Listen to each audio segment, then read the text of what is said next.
All right. Hi, Tess. How are you doing? Hi, Marco. I'm doing fine. Thank you. How are you? Good. Yeah. So I'm. It's nice to see a fellow Dutch person doing this kind of stuff. So, Yeah, of course, there's a lot of Dutch people actually involved in the Helsinki Fashion Week this edition. So, yeah, it's really nice. Love your background, though. It looks yes. very, very high tech. Yes. It's my fake lab. I'm still working from home, obviously. So we're doing all those nice things. Hey, from the Dutch angle, I'm going to ask you a question because I like Yeah. questions. Because questions are where the ideas come from. So, um, being Dutch, I noticed living in Finland that when we're asking questions to people, they're always Mm. like, oh, see, the Dutch people, they're always so direct and so honest. And I really like that quality. Do you also have that from your Dutch customers more than from your other customers in regards to sustainability? Do they ask you difficult questions? And what kind of questions do you get? If they ask me difficult questions, not really, to be honest, but maybe it's just because I'm also, at least that's what I think, that I'm super transparent about everything that happens in the atelier.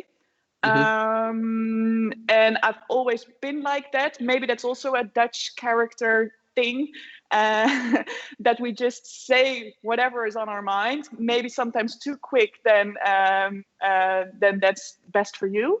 But no, I don't think so. I have to be honest that the customers that I have are sometimes also international people, because it's such a specific audience that I reach with my collections and what I create.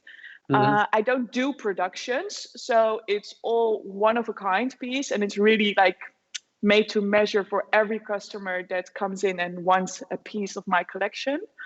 So yeah, I don't believe that I think when I was studying in 2008 to 2012, there weren't any sharp questions about sustainability yet. And it was all about luxury products. And there was no sustainable question there. Hmm. So I am happy that the question comes more often, but as well, at least in the market where I operate and who are my customers, it's not really that difficult. Okay. But I'm happy It's to funny. answer any difficult questions. Yes, yeah, we were. I mean, So my background is I don't. You talk about collection, and I'm like, okay, collection to me sounds like you're a collector of things because I'm a scientist. I don't know anything about so much about fashion industry. We are really different kind of. We have really different kind of background. So that was kind of like interesting for me. But what we really had, like recently, we had a few years ago, we had a designer in our lab, a material designer, and he was working with us on the on mycelium vegan bio leather. So it was really interesting to Hmm. see and hear how he was talking about the material. From our point of view, it just has to have properties that we are used to, and from there, when his kind of angle was so different. It was also how it smells, and we're like, well, that's we solve that later, or how how it feels. Well, that's not so important. It's strong enough, and that kind of stuff. So we are really like on a different kind of like we come from completely different kind of angles in that sense. It's funny, my hands Yeah, is I awesome. love your tattoos though. It Yeah, really well, matches the scene. you have to No, have a I little bit. really, Yeah. yeah, I completely agree with the fact that we are from such different backgrounds, but we already had like a super short call together to just have a quick introduction.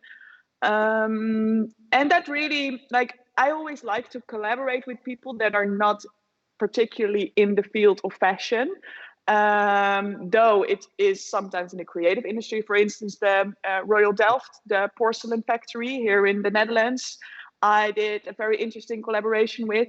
And I like to dive into certain processes or how they work, how they create certain prints to implement that into my designs. Mhm. Um, and it's funny, exactly what you say. Like, you look at products, materials, if it's bio leather or whatever it is, you have different um, sort of things that you need for success, for the product to succeed, in your opinion.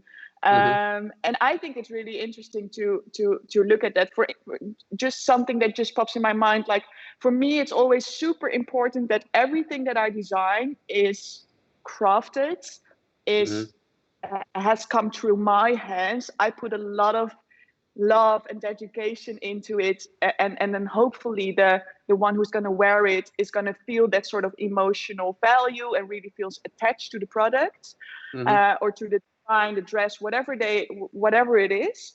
And that's something that for me is the rule that every design has to have, that it's a sort of, that the wearer really experience all the crafts, all the hours, all Mm-hmm. the hands that touched it, and how many layers the material has gone through, or how many crafts it's been going through. And I think that's so sometimes difficult to communicate to your audience. Like what I said, like I'm super transparent in everything that I do, and I really try to involve the audience in what I do, so they understand that sort of emotional attachment, or they could understand it, like how much work is in it. But do you think that's something we can achieve in science as well, then, to communicate, instead of like having a hang tag which says like, okay, so many hours of embroidery, and Uh, but that they can actually like experience it, and it's more like a, they can experience the emotional value of it. I think yes. So there are two things here that I would like to that come to my mind now. So one one thing I wanted to ask you before I talk about the second thing, but I can mention it real quick. Hopefully we can get back to it. Is the circularity of things. So if you have a circular kind of like property of material, it's very well possible that we don't own any of it ever. So that Yeah, means that certain molecules are 20% owned by you, 30% owned by the customer, 50% by the recycling company, and maybe 10% by a stockbroker, and it just circulates forever. So, and there's value in that. You can create value out of it by sort of creating, in Holland we invented the stock market. We can do something similar for garments. I don't know. I'm not an economist, so I don't know if that's possible. But these kind of like ownership, and these kind of things and the emotional values that come out of it, they fall to me in that kind of category.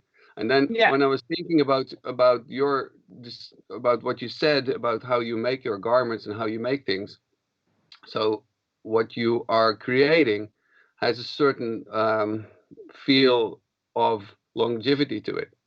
I think that Mm-hmm. that's what you want to add to it, and that's quite important. You're writing. For me, it feels like you're when we look at the numbers, right? I'm a scientist, so we look at the numbers. You're writing the right way. So we know that at this moment, the amount of garments and clothing and textiles that are being reused and recycled is rather low, but we know that industry is going to like triple in the next 5 to 10 years. Also, Mm-hmm. legislation in 2025 is going to be very strict about collecting all the textiles in the EU. So, and also we have to recycle more. So now we have like, okay, are we having a one T-shirt that you wear once, never have to wash, and then you shred it in a shredder, and then you give it to some microbes and then make new material, and that new Yeah. material becomes a T-shirt? Is that something we want to do? You want to do that like in a very quick loop, because or do we want to make a piece of garment which you can wear the rest of your life? But then everybody knows, okay, he bought that pants. He bought those pants in 2020, and he's still wearing them for 50 years. Well, they never break, so that's not fashion either. So it's like there's this like sort of feeling for me, like okay, there's fashion. It changes. Things change fast sometimes, right? Every year we Yeah. wear something else. Maybe I wear still stuff from the 90s, and I'm very, very, very, very stuck in my era. I don't know, but then there are also people who are really following these kind of things. And of course, we wear clothes all the time. But if you then have these clothing that you only wear once, or like 3 months, or you wear them for just a season, but they last, the materials are so good, because that's what we want to do. We have so good materials that we can wear them for a lifetime versus recyclability. How can we recycle it, and how do we design for recyclability? So one thing I was thinking about, for example, you are stitching a lot, right? You're stitching everything. So Yeah. what kind of stitch, what kind of like how do you, I was in Yarn. English, thread, yarn. What Yarn. kind of yarn are you using? Is that even um, is that yarn, for example, biodegradable? or not? Because I mean, I know a company, well, I cannot say of course, but I know a company that makes from leftover milk, they make a yarn.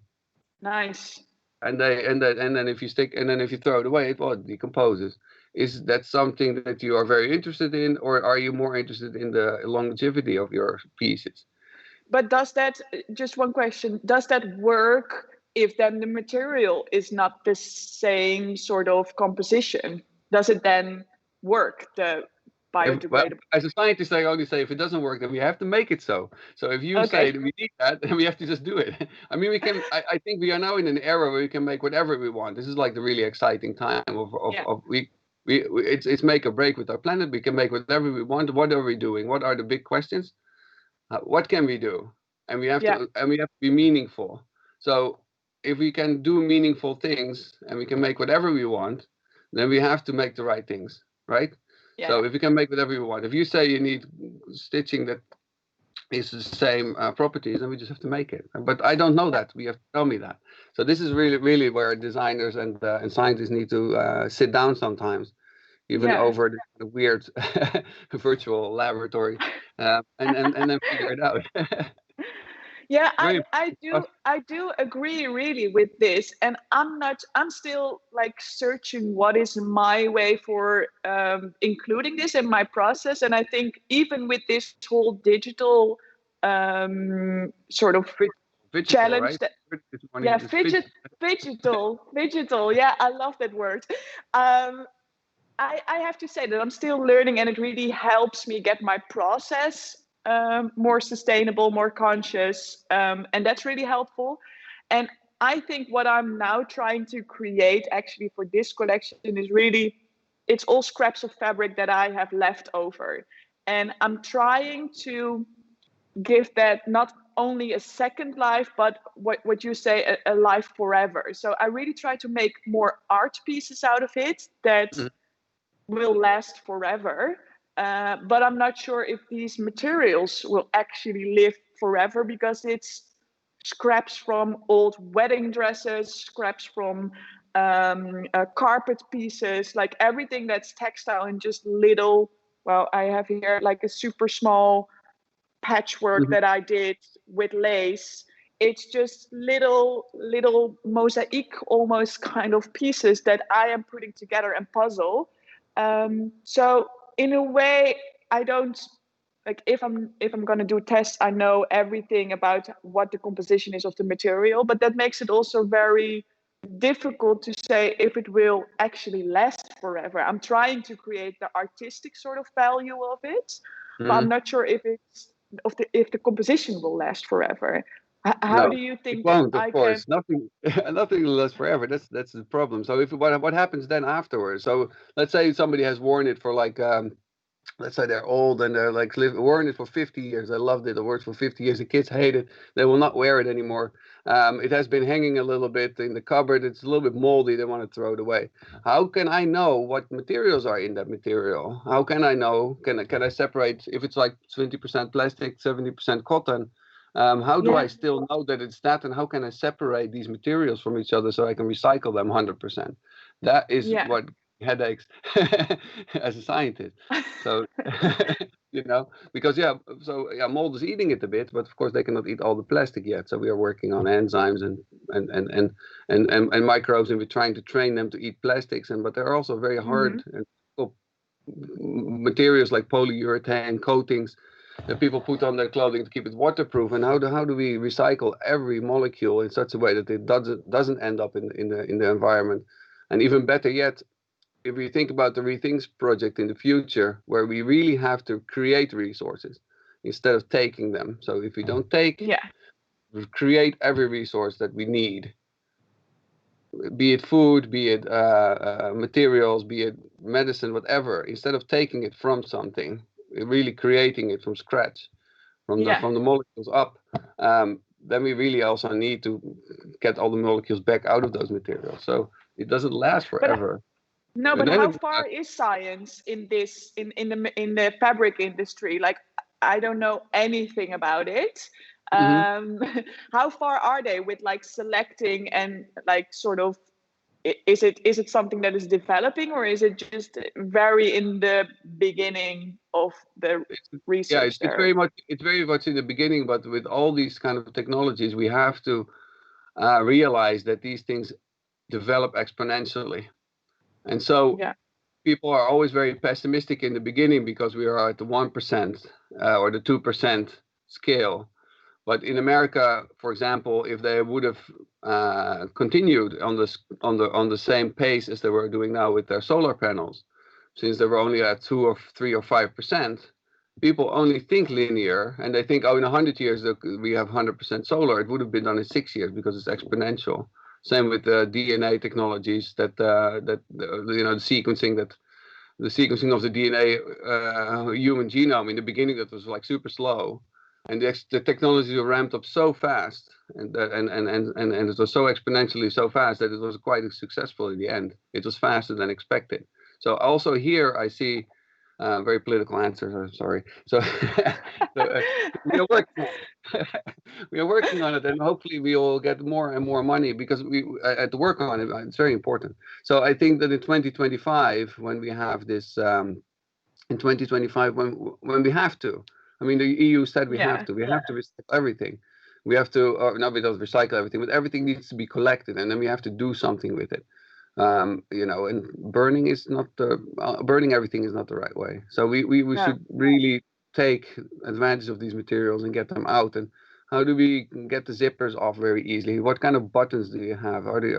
Really interesting discussion yesterday with somebody who was using buttons from nuts. They grow nuts and they make buttons out of it. You can also make buttons from milk proteins, for example, make these plastics that they did in the 200 years ago. It's of course you don't want to take milk away from food, but we can make that nowadays also with microbes and so on. So we are looking at all these different kind of elements in the garments that need to be separated, but then also need to be recycled. And it's not so easy if these are blend materials. But how can I know from your material in 50 years what it is? How good are the so these labels are very difficult. So it's nice. Traceability is very. Yeah, I think it's super important indeed, and what we're doing actually in the atelier is maybe in a very crafted way on what you just described. Like we have like piles of material, dresses, garments, everything is just one massive pile where we select everything just on feeling and what I think as a designer is appealing to the eye and where I can do something with, and then we're really like taking it all apart. So we're taking out the zippers, we're taking out all the buttons, we're taking out every lace or material, and we're putting it into little boxes. So we have, I should send you some pictures of my atelier at the moment. We have like super like loads of boxes with one is with all the buttons from that dress, zippers all selected together. And so we are sort of taking everything out, and then we're mixing it again to recreate something more artistic or like new, and something that we hope that will last forever, but not last forever then in the lifetime, but last forever in the emotional value. I think Sure. that is what I'm trying to do. And to answer your question, like how can you know what's in it? I don't even know. We're just taking it apart and like organizing everything into boxes, and then we're sort of patchworking our way back into an artistic design. Yeah. So there is there are some problems. See, that's what we as scientists, we like to solve problems. So we hear problems. I hear the problem now that nobody knows what you have. So you need a small device where you can just put it on top of your garment and says, okay, this is cotton with a little bit of plastic, or this is polyethylene, or this is polyurethane. You just need to have something that is quite. That would be perfect. Yeah, not a €500,000 device. So because that exists. So something simple. So these are like technical things that we have to work on, and I think also then that makes it then also easier to recycle. So what we have done, for example, we had like t-shirts that were 70% cotton, 30% polyethylene, and we have treated them with enzymes, and then we get glucose out of it. And the glucose is just a sugar. I mean, we can eat it, but you can also use it to feed to microbes, and they can make whatever you want.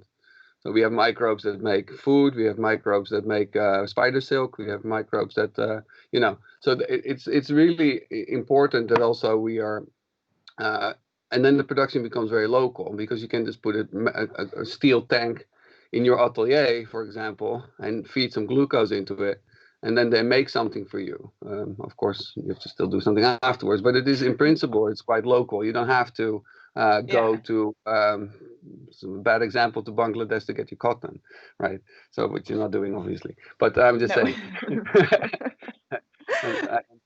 But I'm just I don't know much about all these things. But I'm just saying. So this is important that you're taking the garments and chopping them down to small pieces, and I would like to go after you're done with it, after people are emotionally done with your collection, right? So this is what you're saying. Yeah.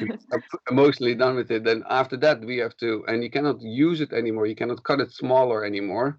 Then we have to recycle into even smaller bits and pieces, and then recycle that back up. Instead of only burning it for energy. So that's what we're working on, and that's what we find very important. But in order to do that, we need to sort of know what you have in hand, and how do we get to stitch it out? And stitching is different, and then this garment has this kind of like plastic, and that is cotton, and it's hemp. And how can we treat these garments in such a way that we can recycle them in the right way? And also color. I use a lot of white, I see. But color is also difficult for us, for how to get the colors out, and how to reuse the colors, or and they're not always very nice chemicals there, so it's not so easy. And is it then helpful for you, for the science part, basically, that the composition is already known, like even if it's 35 different kinds of materials that's coming together as one material, I designed it, emotional value is done, and then it comes to you if there is like a how can we like communicate that? Like, is there well, I like we said, so I see I would hope in the far future that garments may have like a shared ownership, and they have an own passport. Maybe could we invent a passport for clothing? That would be kind of cool. So they have, and especially now that we are thinking about digital, and we're talking about 3D and digital stuff here, we also see more design processes also in VTT, where we are using testing and building of materials in silico. We call it in silico. So in the computer, we design that in the computer, and even the testing of the material is done in the computer before we even ever make it. You were talking about yesterday that you would like to feel the material, but you can also feel the material virtually, because we have programs that know how it feels, because they can explain it to us in numbers, and then afterwards we can make it so that it feels exactly how you think it should feel. So that translation has to be better. It's not perfect, but that translation we have to work on. And that's also a discussion between designer and science that has to be there, because then we can 3D print samples on the spot. You can design something in virtually. You send the file over to a customer, they can 3D print a sample on the spot, and they can feel it. And then know also what it is. And digitally, we also know what it is, because it is we can stick a passport on it, a digital passport to the garments. I think that in the future is something we have to do to make things more transparent, and keep also and make this whole supply chain very short. I mean, it's not so long, isn't it? I think that in the traditional world, sorry? Sort of a utopian view from my science corner. So no, but it's really nice. I do think that in the that the traditional world that I'm operating in, I'm trying this already, like to create. For instance, my first freelance job when I just graduated was at Laura Dols. She is like this vintage guru here in Amsterdam, and I literally had to like sew certain holes and fix them, repair them, or do certain like construction adjustments. And she had on every dress that she bought or found as a vintage piece, she had this massive card attached to it from the beginning that she received it. Every information that she got from the previous owner, like even like a text that they took out, like what the composition is, or who was the wearer, which country did it came from. She had like this sort of, she written it everything down. And if I Very good. worked on it and I took it to my apartment back in Utrecht, she wrote it down. So there was like this massive card attached to every dress, and actually still some of the dresses that I worked on are still in her showroom, and then you can see somewhere in between the lines my name, like Tess Van Zalinge worked on blah, blah, blah. So I think in the traditional world, some people are luckily already like write everything down to sort of trace how far you can go back. But with me, the problem is with such loads of vintage treasures that I sometimes find somewhere on a market or whatever, you cannot like know from words at least where it comes from or what the composition is.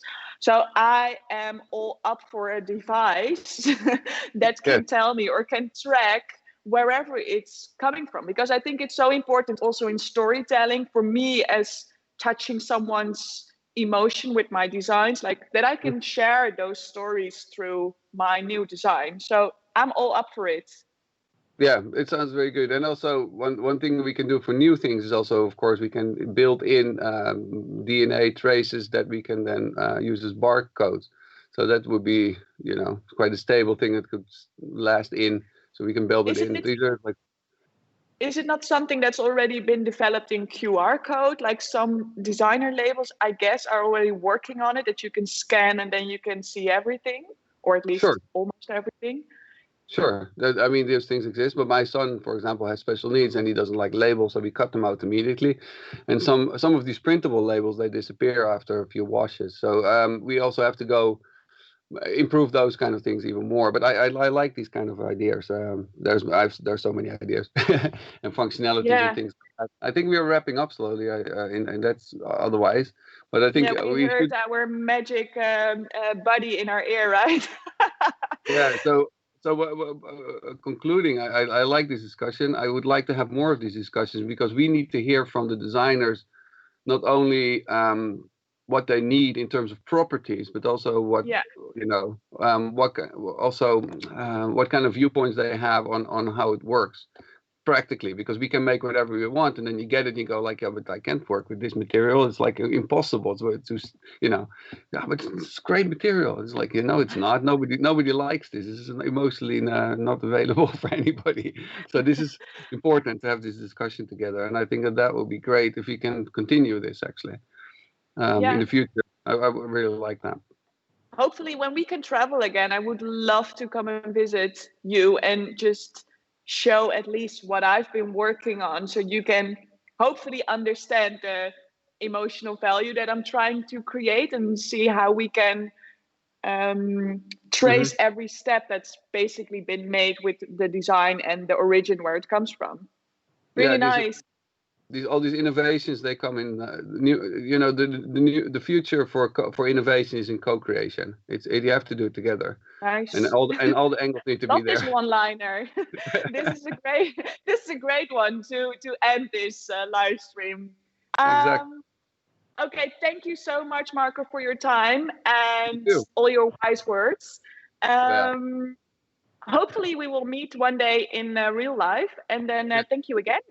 All right. Thank you so much. Okay. Bye-bye. Bye-bye. Take care. Bye. You too. Bye.